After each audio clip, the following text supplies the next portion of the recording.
Link open ಆಗಿದೆ, supply ಬರ್ತಾ ಇಲ್ಲ. ಪಕ್ಕದ ಬಿಟ್ಟಿದ್ದು ನಾವು ಅದೇ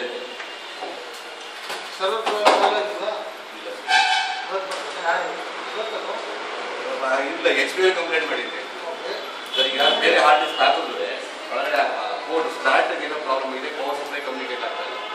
ಪೋರ್ಟ್ ಬೇಕಾದ್ರೆ ಬೇಕು ಅಂತ ಹೇಳ್ತಾ ಇದ್ದಲ್ಲ.